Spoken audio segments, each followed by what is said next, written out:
وقت تک حضرت معاویہ بن ابی سفیان رضی اللہ تعالیٰ عنہ کی یہ فضیلت ہے جس کو ہم میں سے کوئی بھی نہیں پہنچ سکتا کہ وہ صحابی ہے، اس میں کوئی شک نہیں، یہ فضیلت ہے اور یہی ایک فضیلت ہے جو ثابت ہے۔ السلام علیکم ناظرین، آپ نے حضرت کا بیان سنا کہ حضرت امیر معاویہ کی صرف ایک ہی فضیلت ثابت ہے اور وہ یہ کہ وہ صحابی رسول ہیں۔ اچھا، انہوں نے اپنے کتابچے میں بھی یہی کام کیا، یہی کہانی کروائی ہے کہ حضرت امیر معاویہ رضی اللہ عنہ رضی اللہ عنہ رضی اللہ عنہ۔ دوسری طرف اپنے اسی کتابچے میں حضرت امیر معاویہ رضی اللہ عنہ کو شراب خور، حرام خور، سود خور، فاسق و فاجر اور باغی اور واجب القتل ثابت کر رہے ہیں، حدیثوں سے ثابت کر رہے ہیں، ان کے اوپر حدیثی جو ہے وہ اپلائی کر رہے ہیں، ساتھ میں کہہ رہے ہیں کہ ان کو رضی اللہ عنہ کہتے ہیں، یعنی امیر معاویہ رضی اللہ عنہ ان کی گردن اڑانا جائز ہے، لیکن صحابی ہونے کے لیے آپ احترام یہ کریں کہ گردن اڑانے سے پہلے ان کو رضی اللہ عنہ کہیں، یہ حضرت کا کل مقدمہ ہے۔ اب یہاں بھی یہ کلیم کر رہے ہیں کہ جی امیر معاویہ رضی اللہ عنہ کی اس کے علاوہ کوئی فضیلت ہے ہی نہیں صحابی ہونے کے علاوہ، اور ان کے پاس اس کلیم کی آگے دلیل کیا ہے؟ یہاں اس ویڈیو کا URL آپ کو شو ہو رہا ہوگا، اس میں آگے سن لیں۔ سارے دلائل یہ ہیں کہ فلاں بابے نے یہ کہا، فلاں بابے نے یہ کہا، ابو حمزہ راوی نے یہ کہا، ابو زمیل راوی نے جو ہے وہ یہ کہا، ابن حجر نے یہ کہا، اسحاق بن راہوے نے یہ کہا۔ او بھائی تم تو بابے ہو ہی نہیں، تم تو بابوں والے ہو ہی نہیں، مطلب تمہارا تو دعویٰ یہ ہے نہ میں بابی نہ میں جو ہے وہ وابی، میں ہوں مسلم علمی کتابی۔ تو ہمارے ایک دوست یہی کہتے تھے یہ اصل میں یہ نعرہ اس کا یہ نہیں ہے، یہ اصل میں علمی کتابی نہیں بلکہ یہ اصل میں بیسیکلی فلمی کتابی بنتا ہے۔ تو اب دیکھیں بابوں کو تم کیوں کوٹ کر رہے ہو؟ آدھے سے زیادہ لیکچر جو بابوں کے حوالوں سے بھرا پڑا ہے کہ امیر معاویہ کی فضیلت میں فلاں بابے نے کہا کوئی روایت ثابت نہیں، فلاں بابے نے کہا کوئی روایت ثابت نہیں، فلاں۔ او بھائی تم تو بابوں کو ماننے والی نہیں ہو، جہاں تمہارا موقع پڑتا ہے تم بابوں کو جو ہے وہ حوالہ بنانا شروع کر دیتے ہو۔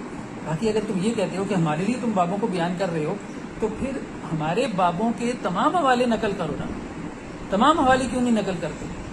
اور پھر جب حدیثیں موجود ہیں حضرت امیر معاویہ رضی اللہ عنہ کی صحیح فضیلت میں، ان حدیثوں کو چھوڑ کے تم بابوں کو نقل کر رہے ہو، ایک طرف سے تم نعرہ لگاتے ہو کہ جی تم جو ہے وہ صحیح حدیث کے مقابلے میں بابوں کے قول کو قبول نہیں کرتے، اور یہاں تم بابوں کو نقل کر رہے ہو صحیح حدیثوں کو چھوڑ کے۔ یہ ذرا روایت دکھائیں گے۔ سنن ترمذی کی یہ روایت ہے، یہ ذرا دیکھیں جی، یہ آن لائن میں نے کھولا ہوا، اس کو muhaddis.com کے اوپر آپ جائیں، ٹھیک ہے۔ یہ سنن ترمذی کی روایت ہے، اس کو علامہ البانی نے صحیح کہا ہوا ہے۔ حکم الالبانی کیا ہے اس کے اوپر کہ یہ حدیث صحیح ہے، ٹھیک ہے۔ تو اللہ کے رسول نے حضرت امیر معاویہ کے بارے میں کیا کہا؟ اللہ کے رسول نے کہا اللہم اجعلہ ہادیا مہدیا واہد بہ، یا اللہ آپ امیر معاویہ کو ہادی اور مہدی بنا دیں۔ ہادی خود ہدایت یافتہ یعنی ہدایت دینے والا، ہادی ہدایت دینے والا، مہدی جس کو ہدایت دی گئی، اور یا اللہ ان کے ذریعے خلق خدا کو ہدایت دیں۔ وہدی بھی امام ترمذی کہتے ہیں یہ حدیث حسن غریب ہے۔ تو اب مجھے بتائیں سنن ترمذی میں اب یہ باب دیکھیں، امام ترمذی نے باب کون سا؟ باب مناقب معاویہ بن ابی سفیان، معاویہ بن ابی سفیان کے مناقب کا بیان۔ او بھائی تمہیں یہ حدیثیں جو ہے وہ بھول جاتی ہیں نقل کرنی، صحیح حدیثیں علامہ البانی اس کو صحیح کہہ رہے ہیں، امام ترمذی اس کو حسن کہہ رہے ہیں، اور ائمہ محدثین کے آپ حکم جو ہے وہ اس حدیث کے اوپر اٹھا کے دیکھیں۔ اللہ کے وسلم کہہ رہے ہیں کہ وہ ہادی مہدی ہیں اور ان کے ذریعے خلق خدا کو جو ہے وہ ہدایت ملے گی۔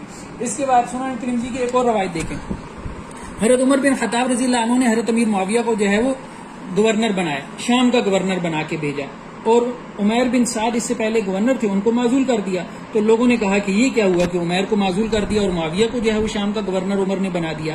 تو حضرت عمیر نے کہا کہ معاویہ کا بھلے طریقے سے ذکر کرو، کیونکہ رسول اللہ صلی اللہ علیہ وسلم سے انہوں نے کیا سنا ہے کہ اللہ تعالیٰ ان کے ذریعے ہدایت دے، لوگوں کو ہدایت دے۔ یہ علامہ البانی کیا کہہ رہے ہیں؟ یہ حدیث جو ہے وہ کیا ہے؟ وہ صحیح ہے۔ نیچے پوری بحث ہے، یہ دیکھیں عربی میں الحکم التفصیلی، علامہ البانی کا السلسلہ الصحیحہ کا یہ حوالہ، پوری تفصیل موجود ہے کہ یہ حدیث کیسے صحیح ہے۔ اب اس کے بعد آپ کہتے ہیں کہ جی امیر معاویہ رضی اللہ عنہ کی فضیلت میں جو ہے وہ کچھ بھی ثابت نہیں ہے، بابوں کو آپ نقل کرتے ہیں، آپ حدیثوں کو چھوڑ کے حدیثوں کو آپ چھپا رہے ہیں، کتنی بڑی آپ جو ہے وہ خیانت کر رہے ہیں۔ اس کے بعد آپ دیکھیں، آپ تو حدیث کی بات کرتے ہیں، قرآن مجید سے حضرت امیر معاویہ کی فضیلت ثابت ہے۔ اللہ عز و جل نے یہاں پہ یہ سورہ حدید کی آیت ہے، سورہ حدید جو ہے اس کی آیت ہے، اللہ عز و جل یہ کہہ رہے ہیں کہ وہ صحابہ جنہوں نے فتح مکہ سے پہلے قتال کیا اور انفاق کیا، وہ ان کے برابر نہیں ہیں جنہوں نے فتح مکہ کے بعد قتال کیا اور انفاق کیا، لیکن دونوں سے اللہ نے کیا کیا؟ وَكُلًّا وَعَدَ اللَّهُ الْحُسْنَى، دونوں سے اللہ نے جنت کا وعدہ کر رکھا ہے، دونوں جنتی ہیں۔ فتح مکہ کے بعد حضرت امیر معاویہ رضی اللہ عنہ نے انفاق کیا، جہاد بھی کیا، حنین میں شریک ہوئے۔ تو اب مجھے یہ بتائیں کہ حضرت امیر معاویہ رضی اللہ تعالیٰ عنہ کی فضیلت تو قرآن مجید سے ثابت ہو رہی ہے، اور آپ یہ کہہ رہے ہیں کہ ان کی فضیلت میں کوئی روایت ثابت نہیں ہے، ان کا جنتی ہونا قرآن مجید سے ثابت ہو رہا ہے۔ پھر آپ دیکھیں یہاں پہ یہ سورہ توبہ کی آیت دکھائیں گے۔ سورہ توبہ میں اللہ تعالیٰ یہ کہہ رہے ہیں وَالسَّابِقُونَ الْأَوَّلُونَ مِنَ الْمُهَاجِرِينَ وَالْأَنصَارِ، دو طبقے ہیں صحابہ میں، ایک مہاجرین اور انصار ہیں جنہوں نے ہجرت کی مکہ کی طرف، اور انصار، پھر وَالَّذِينَ اتَّبَعُوهُم بِإِحْسَانٍ، پھر جنہوں نے ان کی پیروی کی، جنہوں نے ان مہاجرین اور انصار کی پیروی کی۔ تو گویا صحابہ میں دو درجات ہیں، ایک مہاجرین اور انصار ہیں، ٹھیک ہے، یہ سابقون الاولون ہیں، پھر ان کی پیروی کرنے والے، تو سابقون الاولون یہ سینئر صحابہ ہیں، اور ان کی پیروی کرنے والے جونیئر صحابہ ہیں۔ اب جونیئر صحابہ بھی جو ہے وہ مہاجرین میں بھی ہیں، انصار میں بھی ہیں، ٹھیک ہے۔ تو فتح مکہ سے پہلے والے سینئر صحابہ ہیں، فتح مکہ کے بعد والے جونیئر صحابہ ہیں۔ دونوں سے اللہ تعالیٰ نے کیا وعدہ کر رکھا ہے کہ اللہ تعالیٰ ان سے راضی ہے، رضی اللہ عنہ ورضوا عنہ، اور دونوں سے اللہ نے جنت کا وعدہ کر رکھا ہے، دونوں سے اللہ نے جنت کا وعدہ کر رکھا ہے۔ تو حضرت امیر معاویہ رضی اللہ عنہ جو ہے وہ صحابہ میں شامل ہے، ان صحابہ میں جنہوں نے فتح مکہ کے بعد حضرت امیر معاویہ رضی اللہ تعالی عنہ نے جو ہے وہ ہجرت بھی کی ہے۔ تو ٹھیک ہے، لا ہجرت بعد الفتح، فتح مکہ کے بعد ہجرت جو ہے وہ لازم نہیں ہے، فرض نہیں ہے، لیکن فتح مکہ کے بعد بھی لوگوں نے جو ہے وہ مدینہ کی طرف ہجرت کی ہے۔ تو اس طرح سے کچھ انصار ایسے ہیں جو جونیئر ہیں، کچھ مہاجرین ایسے ہیں جو جونیئر ہیں۔ تو حضرت امیر معاویہ بھی ان جونیئر صحابہ میں سے ہیں جو مہاجرین میں سے ہیں، ٹھیک ہے، جن کا ذکر یہاں پہ آ رہا ہے والذین اتبعوہم بإحسان، جنہوں نے ان سینئر کی جو ہے وہ پیروی کی اور اتباع کی۔ اب آپ دیکھیں اس کے بعد جو ہے وہ حضرت امیر معاویہ رضی اللہ تعالیٰ عنہ کی کیا یہ تھوڑی فضیلت ہے کہ وہ کاتب وحی تھے؟ حضرت امیر معاویہ رضی اللہ تعالیٰ عنہ کے بارے میں یہ روایت آتی ہے دلائل النبوہ میں کہ اللہ کے رسول نے حضرت عبداللہ ابن عباس کو بھیجا تھا کہ امیر معاویہ کو بلا کے لاؤ، وَكَانَ يَكْتُبُ الْوَحْيَ، اور وہ وحی لکھا کرتے تھے۔ اب بعض دوست جو ہے وہ یہ کہتے ہیں کہ حضرت امیر معاویہ نے فتح مکہ کے بعد کیسے ہجرت کی؟ بھائی اگر فتح مکہ کے بعد ہجرت نہیں کی تو وہی کیسے لکھا کرتے تھے؟ یہ دلائل النبوہ کی صحیح روایت ہے نا کہ وہی لکھا کرتے تھے حضرت امیر معاویہ۔ تو اگر انہوں نے ہجرت نہیں کی اور حضرت عبداللہ ابن عباس جو ان کو بلا کے لا رہے ہیں اور یہ خود دعویٰ کر رہے ہیں، حضرت عبداللہ ابن عباس یہ کہہ رہے ہیں کہ وہ وہی لکھا کرتے تھے، تو پھر وہ کیسے وہی لکھ لیا کرتے تھے؟ اب یہ کہتے ہیں کہ اس حدیث کا اگلا پچھلا آپ بیان کرتے ہیں۔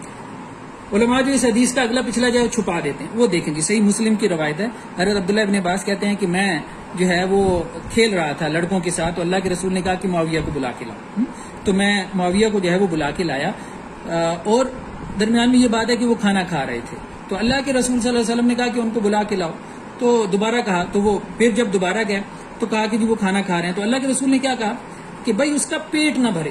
اب اس پہ کہتے ہیں کہ جی اللہ کے رسول نے حضرت امیر معاویہ کو بد دعا دی، اور بھائی دیکھیں اللہ کے رسول نے حضرت علی کو ابو تراب کہا، اب آپ اس کو بد دعا سمجھنا شروع کر دیں، اور راویوں کی باتیں بیان کرتے ہیں کہ ابو حمزہ نے کہا ہے کہ جی یہ بد دعا، وہ ابو حمزہ تمہارا بابا لگتا ہے، ابو حمزہ نے کہا ہے۔ اللہ کے رسول صلی اللہ علیہ وسلم کی، اللہ کے رسول کا یہ انداز ہے، اسلوب ہے۔ ابو حمزہ نے کہا ہے کہ اس سے مراد یہ ہے کہ امیر معاویہ جو ہے وہ دنیا پرستی سے اس کا پیٹ نہیں بھرے گا، تو اللہ کے رسول نے اگر حضرت علی رضی اللہ تعالیٰ عنہ کو ابو تراب کہا تو معاذ اللہ تم کسی راوی کی کہنے کی وجہ سے کہ ابو تراب اس لیے کہا کہ حضرت علی جو ہے وہ سفلی اور مٹی والی خواہشات کے پیچھے لگے ہوئے تھے، یہ تعویل کر دے تم اس کو مان لو گے؟ حضرت ابو ہریرہ جو ہے ان کا نام اللہ کے رسول نے ابو ہریرہ کہا ہے، تو مطلب تم یہ باتیں کرنا شروع کر دو کہ تو ہر وقت کھیل تماشے میں لگے رہتے تھے، دلیوں سے کھیلتے رہتے تھے۔ اللہ کے رسول کا ایک انداز تھا، یہ مطلب حدیث میں آپ دیکھیں نا، رغم انف ابی ذر، ابو ذر کی جو ہے وہ ناک خاک آلود ہو ہے، تو اللہ کے رسول یہ کہہ رہے ہیں کہ ابو ذر ذلیل ہو جائے۔ تو اللہ کے رسول کا ایک انداز تھا، اسی لیے اس طرح حدیثوں میں انداز آتا ہے سکلت تو امک، وہ تیری ماں تجھے جو ہے وہ گم پائے، تیری ماں تیرے اوپر روئے۔ یہ کچھ انداز ہیں جیسے ہم کسی کو کہتے ہیں، اور جیسے ہم اپنے بچے کو کہتے ہیں تیرا ٹیڈ نہ پڑے، ٹھیک ہے، مطلب یہ انداز ایک لائٹ قسم کا کمنٹ تھا، اس کو اللہ کے رسول صلی اللہ علیہ وسلم کی معذلہ تم نے بد دعا بنا دی۔ اس پہ اب آپ دیکھو یہاں پہ صحیح مسلم میں باب کیا باندھا ہوا ہے، اس باب کے اوپر یہ آپ غور کر لیں۔ یہ باب کیا ہے کہ اللہ کے رسول صلی اللہ علیہ وسلم یہ کہہ رہے ہیں کہ جس کو میں نے برا بلا کہا ہو، جس کے خلاف میں نے بد دعا کی ہو اور وہ اس کا مستحق نہ ہو، تو اس کو اس کا اجر ملے گا۔ پہلی بات تو یہ ہم نے کہا کہ یہ بد دعا ہے ہی نہیں، یہ ایک عام اسلوب ہے، ہماری ہر زبان میں پایا جاتا ہے، ایسے کمنٹس جو ہے وہ ہم اپنے بچوں کے بارے میں بھی پاس کر دیتے ہیں، یہ بد دعا نہیں ہوتی، اس کو خواہ مخواہ جو ہے وہ مرزا صاحب نے بد دعا بنا لیا۔ دوسرا، اگر اس کو بد دعا بھی بنا لیا جائے تو صحیح مسلم کی روایت کیا کہہ رہی ہے کہ اللہ کے رسول کہتے ہیں کہ اگر میں نے کسی کو بد دعا بھی دی ہو اور وہ مسلمان ہو، ٹھیک ہے، تو اس کو اس کا اجر ملے گا۔ یہ پھر کہتے ہیں کہ یہ کیسے آپ نے ان کی فضیلت بنا لی ہے، یہ تو اللہ کے رسول نے بد دعا دی ہے، تو یہ دیکھیں یہ صحیح مسلم کی روایت ہے، اس کو ذرا نوٹ کر لیں. یہ صحیح مسلم کی جو روایت ہے، اب اس میں اللہ کے رسول کے پاس جو ہے وہ دو لوگ آئے. اللہ کے رسول صلی اللہ علیہ وسلم کو انہوں نے ناراض کر دیا، تو آپ صلی اللہ علیہ وسلم نے ان پہ لعنت کی اور ان کو برا بھلا کہا. جب وہ چلے گئے تو حضرت عائشہ رضی اللہ عنہ نے کہا کہ اللہ کے رسول ان کی تو خیر نہیں. اللہ کے رسول نے کہا کیا ہوا؟ تو حضرت عائشہ نے کہا آپ نے تو ان کو لعن طعن کی ہے. تو اللہ کے رسول نے فرمایا کہ عائشہ تجھے علم نہیں کہ میں نے اپنے رب سے ایک شرط باندھی ہوئی؟ تو حضرت عائشہ نے کہا کیا شرط باندھی؟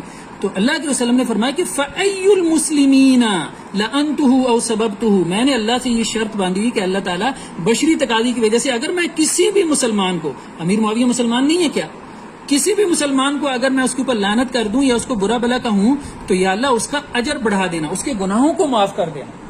ٹھیک ہے، تو صحیح مسلم کے اوپر یہی تو چیپٹر، یہی تو باب باندھا ہے امام نبوی رحمہ اللہ علیہ نے. ٹھیک ہے، تو اب آپ دیکھیں کہ یہ صاحب کہتے ہیں کہ جی حدیثیں چھپاتے ہیں. حدیثیں ہم کہاں چھپاتے ہیں بھائی؟ ہم لوگوں نے تو سافٹ ویئر بنائے ہیں، آن لائن ساری حدیثیں جو ہے وہ کر رکھی ہیں. حدیثیں تو آپ چھپا رہے ہیں، آپ جو ہے وہ حدیثوں کو چھپا کے جو ہے وہ بابوں کا قول جو ہے وہ نقل کر رہے ہیں. آپ کا پورا کتابچہ جو ہے وہ جھوٹ کا پلندہ ہے، واقعہ کربلا کا حقیقی پس منظر، جس میں اوپر ہیڈر چل رہا ہے کہ صرف قرآن اور صحیح حدیث، اور اندر بابوں کے اقوال نقل کیے جا رہے ہیں، اندر تاریخی کتابوں کے حوالے نقل کیے جا رہے ہیں، اندر جو ہے وہ کتب حدیث کی جو شروع میں یہ لکھا ہوا ہے.